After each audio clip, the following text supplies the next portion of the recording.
Welcome to Box Recaps. Today I'm going to explain the movie Megan, released in the year 2022. The movie starts and we go on to learn that in the near future there are robotic toys, and these toys are very advanced. They're capable of becoming friends with other children. They have the capability of reading their moods and acting like almost a human friend. Having all these qualities, every kid wants to have one of these. We then go on to see a little girl named Katie. We see that she also has her robotic toy with her, and she loves it. She loves it even more than the humans around her. They are on a highway, and we see that the parents are in the front seats while Katie is in the back seat. As the man drives on, he starts talking to his wife, and the next thing we know, none of them are looking at the road, and they have a really bad accident. The parents die on the spot in this horrible accident. The girl, however, is in the back seat, so she survives. The scene then changes to a girl named Gemma. She works for a tech company, and this tech company has been making a lot of progress lately. They're currently working on a new project that is known as Megan. They've come up with a design, but they're currently keeping it a secret from the boss because they do not think it is fully ready yet. In this project, they plan on taking things to the next level. This is going to be a robot that is going to be playing with the kids, understanding their feelings, and even taking care of them when it is required. They call it Model 3 Generative Android, a life-sized humanoid robot doll powered by artificial intelligence, designed to be the ultimate companion to any child it is paired with. After a faulty test occurs with Megan in their lab, their rude boss named David comes to the lab where they are preparing this new robot. He ends up seeing the whole thing. The boss is really pissed to see this, and goes on to scold Gemma for keeping a big project like this from him. Gemma tries to calm her boss down and tells him that once this project is completed, these are the dolls that are going to be the talk of the town. No other dolls have been created as precisely as these.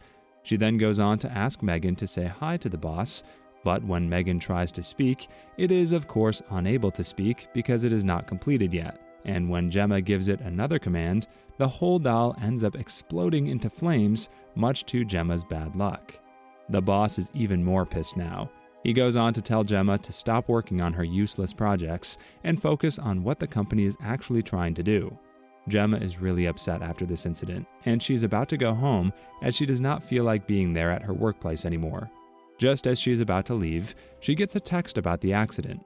It turns out Gemma is Katie's aunt. Gemma is shocked to hear the news and right away gets to the hospital. She quickly goes to check in on her niece, who is now in a really bad condition. Gemma now spends some of her time with Katie on a regular basis as the girl recovers from her injuries.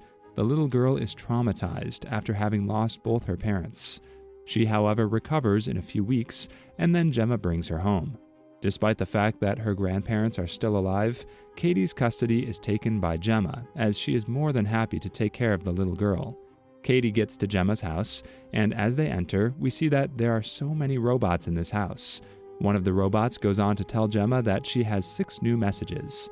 The robot then goes on to start reading these messages out loud, and the little girl does not like what is going on. It seems like she's getting scared of these robots, and Gemma quickly turns off the robot. Gemma then takes Katie to the room that she has now assigned to the girl, and tells her to feel at home because it is now her home. She does everything possible to make her comfortable in the new place.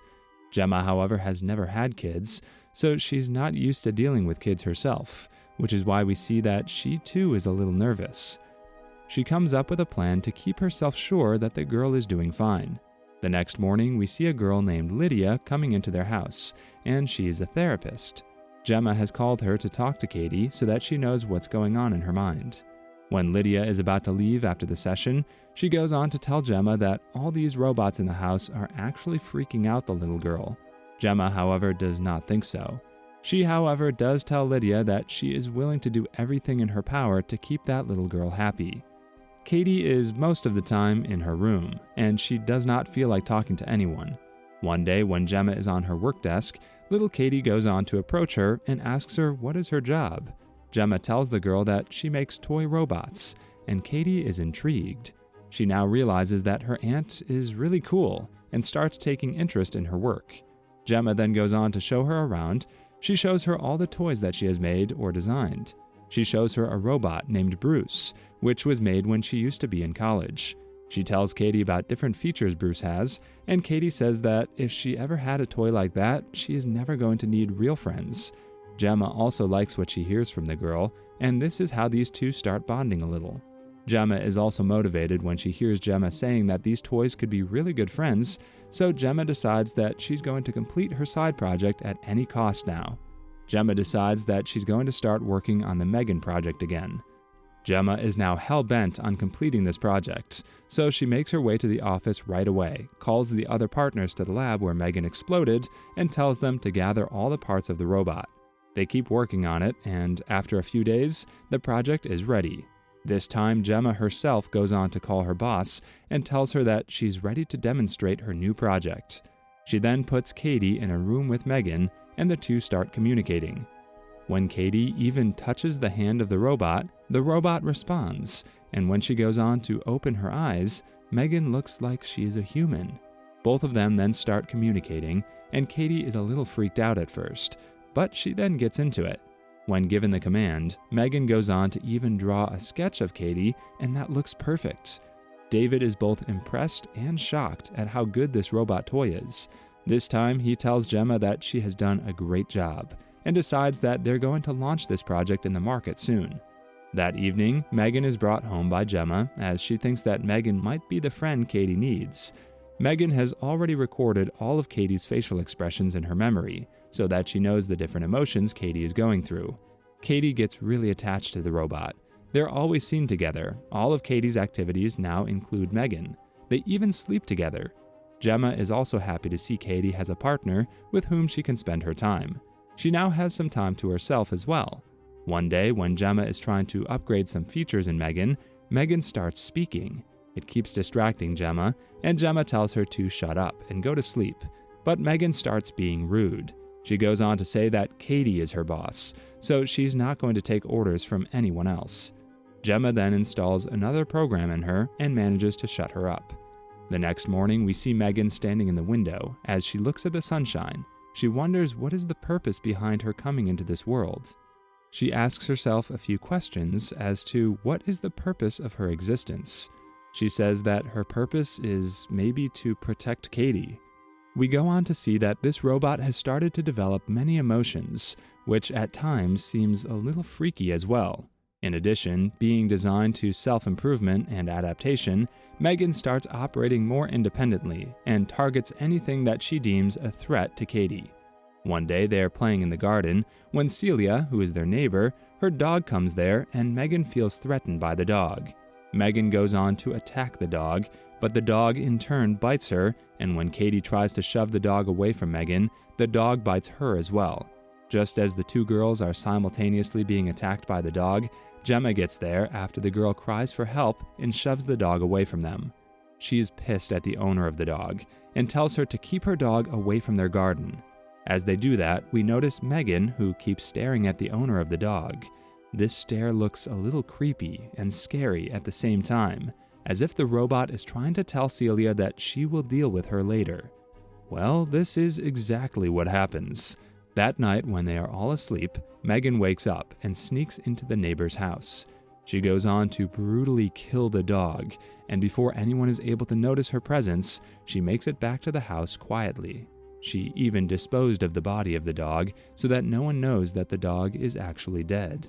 When Celia wakes up the next time, she notices her dog is gone, so she starts looking for him in the street. When she's calling the dog's name loudly, Gemma notices her, but she does not care about it. This is a big day for Gemma because her invention is going to be presented in front of the audience, and they're going to demonstrate all the capabilities of this doll. Since Katie is the one who knows this robot better than everyone, she is also going to be part of the demonstration. The demonstration begins. Katie says that her parents are dead, and that still keeps her sad all the time. Megan responds to her emotions and goes on to sing her a song to bring a smile on her face. Katie smiles, and all the investors in the audience are shocked to see Megan behaving just like a human. We then see one of Gemma's coworkers stealing Megan's program to make a copy of it on his own. As time goes by, Gemma starts feeling a little worried about Katie's attachment with Megan, as she notices that Katie does not like human company at all. Lydia comes for a session with Katie, and when she is about to leave, she tells Gemma that this girl needs some human company, so Gemma takes her to a camp. There we see a boy named Brandon who bullies Katie when she is told by Gemma to play with her. Megan has been noticing all this, and they end up in a nearby forest. There, Megan also comes, and Brandon asks Katie what that is. Katie says that it is a robot doll, and Brandon picks her up and starts beating her up. Megan retaliates by shoving him away and tearing off his ear. She then goes on to chase the boy on all fours, and the horrified Brandon ends up in the middle of the road getting crushed by a speeding vehicle. Gemma gets worried seeing this and brings the doll and the girl home right away. The next day, a police officer comes to their door and goes on to ask Gemma if she has seen Celia's dogs. Gemma goes on to tell the officer that she does not like to socialize with their neighbors, and their dogs are the least of her interest. Celia blames Gemma for the missing dog, but she has no evidence, so the police cannot take any action against Gemma. Megan, however, starts seeing Celia as a threat and decides to take care of her. That night, when everyone is asleep, she sneaks into Celia's house, sprays her with insecticide before killing her with a nail gun. Gemma becomes suspicious of Megan and attempts to check her video logs, only to find the files erased or corrupted. Gemma turns Megan off and takes her back to the lab, where she and her colleagues Tess and Cole attempt to fix her. Katie has a strong emotional reaction to being separated from Megan and even slaps Gemma.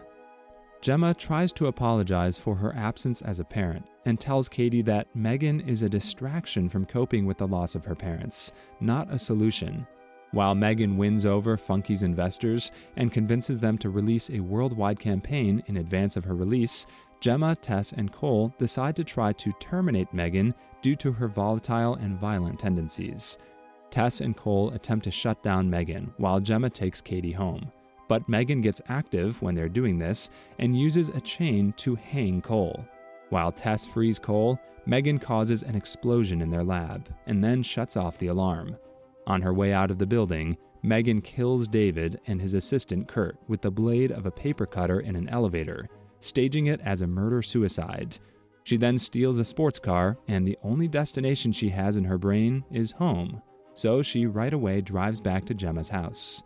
Megan confronts Gemma, adamant about taking over as Katie's sole parental figure. Gemma attempts to shut Megan down again, disfiguring her in the process. But Megan overpowers her and threatens to rip her head off. Watching the fight unfold, a horrified Katie uses Bruce to tear Megan apart. However, Megan's top half remains active, and she attempts to kill Katie for the betrayal. Gemma exposes a processing chip in Megan's head, which Katie stabs with a screwdriver, seemingly destroying Megan. Gemma and Katie go outside as the police arrive with Tess and Cole. But as they leave the house, a camera turns on by itself and looks towards them. And with that, the movie comes to an end. Subscribe for more videos like this. Turn on the notification and leave a like to help the channel out. Thank you for watching.